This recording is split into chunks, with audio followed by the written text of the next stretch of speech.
I'm reading the 14th Amendment now to make sure that I can show you guys the appropriate point.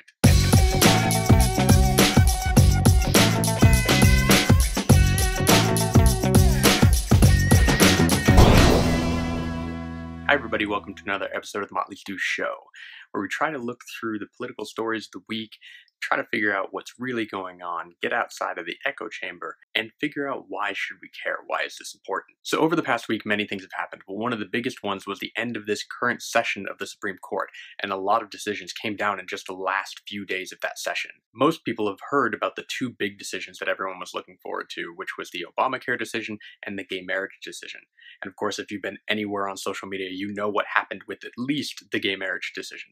But we're going to go over those two and what they really were talking about, and also the other cases which you might not have heard so much about, but they are equally important for a various number of reasons. Okay, so first and foremost, the biggest decision, the one that caused the most social media uproar and celebration, was the gay marriage decision. That case was actually called Burwell versus Hodges, and Hodges was the director of the Department of Health for Ohio. Now, this actually wasn't just one case. This was actually many cases brought together from 4 different states, basically because they were all arguing the same thing. So the Supreme Court agreed to hear them all at once. And the plaintiffs in that case were actually 14 different same-sex couples, plus 2 men whose partners had actually already died. See, Oberto's part of the actual suit was not that he wanted to get married, it was actually just that he wanted to put his name on his partner's death certificate. When you look at it that way, the fact that he had to take this to the Supreme Court to get that to happen is actually very, very sad. So the question here was whether or not the 14th Amendment was being violated by the states who had passed gay marriage bans, and also was being violated by states that did not recognize gay marriages that were legally done in states that had voted for it. Okay, so just so you guys know what the 14th Amendment really is, it actually has 5 sections, but the one that is pertinent to this case is Section 1. It says this: all persons born or naturalized in the United States and subject to the jurisdiction thereof are citizens of the United States and of the state wherein they reside. No state shall make or enforce any law which shall abridge the privileges or immunities of citizens of the United States, nor shall any state deprive any person of life, liberty, or property without due process of law, nor deny to any person within its jurisdiction the equal protection of the laws. Now, those 2 words, equal protection, those are the key words here because many people refer to the 14th Amendment as the Equal Protection Clause. And that's what they were fighting for: equal protection, equal acknowledgement under the law. Gay couples and straight couples being treated exactly the same. Now, as we all know, the decision came down 5-4 in favor of legalizing gay marriage across the country. And for each of these decisions, I'm going to tell you who it was that fell on each side. So in this decision, you had Kennedy, Sotomayor, Kagan, Ginsburg, and Breyer, all voting for gay marriage. Against, Roberts, Scalia, Thomas, and Alito. And one other thing about this case that is a little bit precedent-setting, not only that it makes gay marriage legal across the country, but also in the dissent, every single judge, all 4 of them, wrote their own dissent, which is virtually unheard of. Scalia was incredibly creative in how angry he was about this. Roberts was less so. Roberts actually seemed more like he was happy for the gay people, happy for the people that were getting their ability to be married. He only felt the problem was that the court shouldn't be making this decision. It should have been left up to the states to vote on it, and he believed they would have gotten there in time. So the other big case that everyone heard about was the Obamacare case, and that was known as King versus Burwell. And Burwell is the Secretary of Health and Human Services for the United States government. So the question in this case actually came down to one tiny phrase. The phrase is established by the state.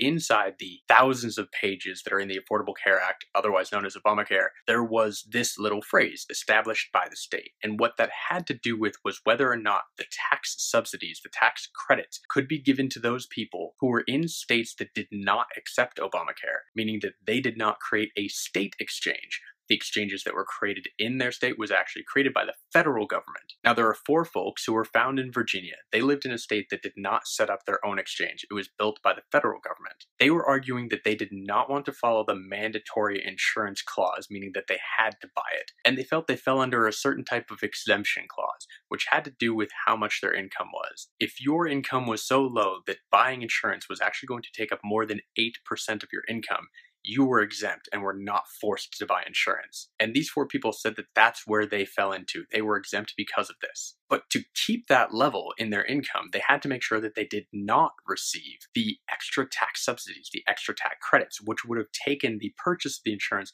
to under 8% and would have made it mandatory for them to actually buy it. And the way that they felt they could avoid getting those tax subsidies was to fight the fact that since the federal government set up the exchange and not the state, those 4 words established by the state protected them. Now, the Supreme Court said in a 6-3 ruling that was not true.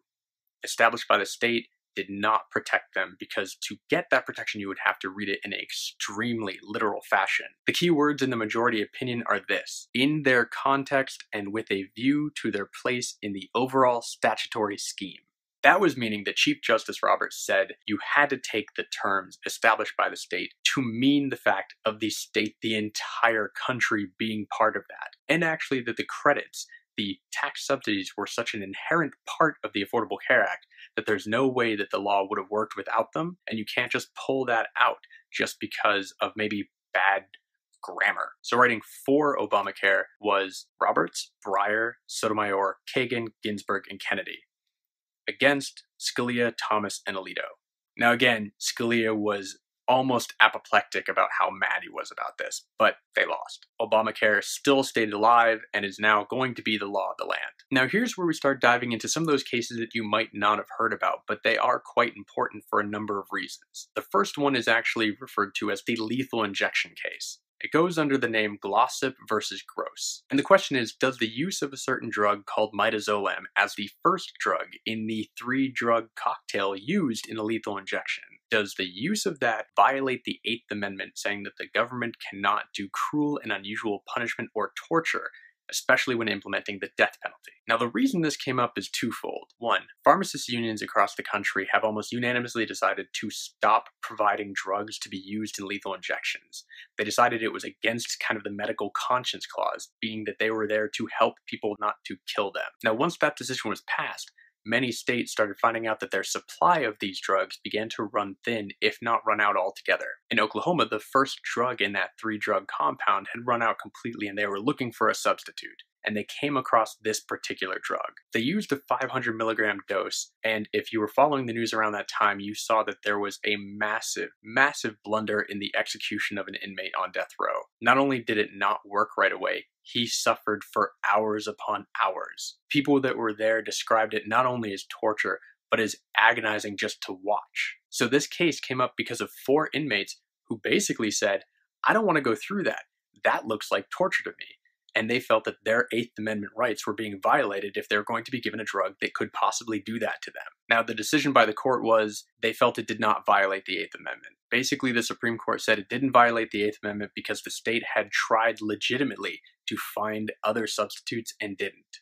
So as long as the state made the effort, the inmates couldn't actually prove that that drug and at that dose always was going to cause that same horrific effect. So this is definitely a step back for people who are trying to get the death penalty abolished. For people who do like the death penalty, they might be interested to know that some states are bringing back other ways of killing inmates because they can't use the 3-drug compound anymore. They've run out of all the ingredients. I believe it was Utah who actually already brought back the firing squad, although I don't think they've used it yet. Now, in the majority opinion for this was Alito, Roberts, Scalia, Kennedy, and Thomas, against Breyer, Ginsburg, Sotomayor, and Kagan. Pretty much down party lines, conservatives won over the liberals. Okay, this next one's actually from Arizona. This falls under Arizona State Legislature versus Arizona Independent Redistricting Council. So the issue here goes back a few years. In 2000, Arizona had a proposition on the ballot called Proposition 106, where people voted and they approved the creation of an independent redistricting council, saying they wanted to take the ability to draw the district lines for congressional and state districts. They wanted to take that ability away from the state legislature and put it into an independent council that was going to be made up of 2 Republicans, 2 Democrats, and 1 independent. The reason why they did this was because they felt that too many districts in Arizona were being gerrymandered, meaning that they were being locked and drawn into a way that only one party could ever possibly win that seat. It was either such a heavily Republican district or a heavily Democratic district that nobody else in the other party, the opposition party, would ever have a chance of winning, basically locking that state in place. So move forward a decade. In 2010, there was the census. Now, after the census, they get to redraw lines. So this was the first time that that redistricting council got to redraw the lines. And when they did, the state legislature was not happy with what they saw. too many districts were changed. They felt that a lot of their seats were going to be up for grabs and they were going to actually have to fight to keep their seat because it wouldn't be such a gerrymandered district. So they took it to court. But it states in the Arizona Constitution that this was already legal. This is what it says. Any law which may be enacted by the legislature may be enacted by the people under the initiative. So basically, any law can be made or unmade by the ballot in Arizona. Now, the court in this case agreed with the redistricting council and said that it was perfectly legal what they were doing and they had the right to do it. So this allows that independent council to redraw lines. And the reason why this is important because Arizona is not the only place where gerrymandered districts are a problem. This case is going to be followed across the nation, and I wouldn't be surprised if you see a number of independent councils set up statewide all over the country. Now, the judges writing for the majority in this case were Ginsburg, Kennedy, Breyer, Sotomayor, and Kagan. Against, Roberts, Scalia, Thomas, and Alito. In this case, Kennedy was the swing vote. He seems to always be the swing vote. Now, the next important one has to deal with the EPA, the Environmental Protection Agency. This falls under Michigan versus the EPA. So the question here is, does the EPA, under the Clean Air Act, have the right to regulate hazardous pollutants in the air caused by stationary places like factories and refineries? Now, it is perfectly legal and within the power of the EPA under the Clean Air Act to do that, but they lost this case specifically because of what they did in Michigan. They ruled that the power plants there had to make a number of changes to force their air and their pollutants to be cleaner. But the cost of those changes were going to add up to $9.6 billion per year. And then they estimated the benefits, the economic benefits and the health benefits combined, only added up to $4 or $6 billion a year, meaning that those companies were going to have to spend in excess of $3 billion a year to keep those new regulations in place. Those companies said that that $3 billion was a burden and an unreasonable one at that, and the court agreed with them. The court decided that the EPA acted unreasonably for not taking cost into account. This was really the important line. It is not rational, never mind appropriate, to impose billions of dollars in economic costs in return for a few dollars in health or environmental benefits. Now, in this case, I might personally disagree with the Supreme Court because right here, they're just saying that an average of 2 to 1, $2 for cost, $1 for health benefit is not enough. Clean air be damned. So writing for the majority in this case were Scalia, Roberts, Kennedy, Thomas, and Alito.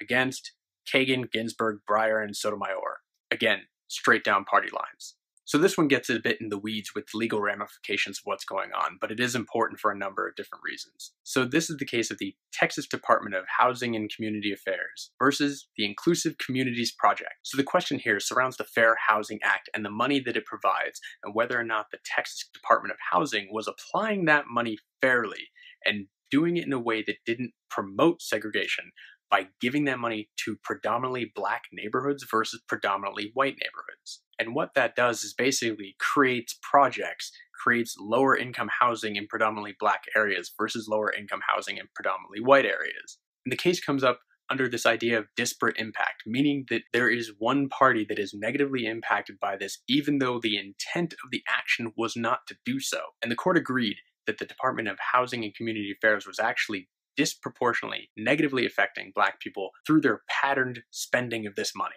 Now, the reason why this is important is because it could actually change nationwide, again, how that money is spent under the Fair Housing Act. You might see a lot more cases being brought up using this case as precedent, saying that these states are disproportionately using those funds in the wrong way. And it might mean that that money gets spread out more equally, and also meaning that the lower income areas get to be more levelly played out throughout the area instead of so concentrated in a small block radius. Now, writing for the majority in this case was Kennedy, Ginsburg, Breyer, Sotomayor, and Kagan. Against, Roberts, Scalia, Thomas, and Alito. And for the last case that they rushed out, this had to do with what considers someone to be a violent offender or what is considered to be a violent felony. It goes under the case name of Johnson versus the United States. So Johnson was the guy who was arrested for being a felon in possession of a firearm. Now Johnson was looking at an enhanced sentence because he'd already been convicted of 3 previous violent felonies. One of those was the unlawful possession of a sawed-off shotgun. Johnson and his lawyer argued that that particular case did not merit a violent felony claim, and that meant that he did not merit the enhanced sentence because he hadn't reached the 3 violent felony limit. Now here's an important piece. The definition of what a violent felony is in the law. Involves conduct that presents a serious potential risk of physical injury to another. So Johnson and his lawyer are saying that just possession of a sawed-off shotgun does not present a serious potential risk, and the court agreed with him. They decided that that enhanced sentence violated due process. Writing for the majority in this case was Scalia, Roberts, Ginsburg, Breyer, Sotomayor, and Kagan, against Alito, Thomas, and Kennedy. So there you go. This might have been a bit of a longer episode than usual, but those are important cases and they do change how this country works in a lot of dramatic ways. So my question to you is, what do you think about the cases that were decided? Are they important? Do you disagree? Do you agree? Let me know in the comments down below. So thanks for watching another episode of the Motley Stew Show. If you haven't subscribed yet, you can do so now. It's another great way to help support the show. And also, for those people who are interested, myself and a couple friends of mine have just released a podcast called The Flow of Things Podcast.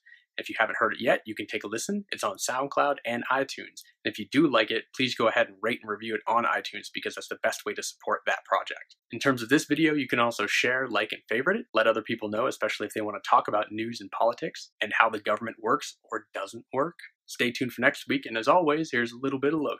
Where's the cement truck? This one is a garbage truck. That is a garbage truck. This is garbage. Look. That is garbage truck. Yep. That's garbage truck.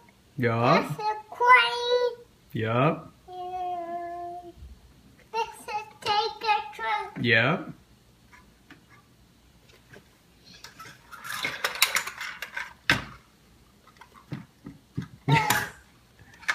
And what's that? Front loader.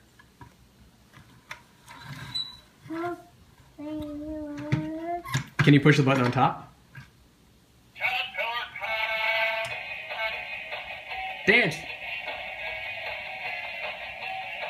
So the argument in the case was the plaintiffs were saying that the 14th Amendment to the Constitution was being violated by states not allowing them to marry, and also states not validating marriages that were legally done in other states where it had been... Ooh, I got that right.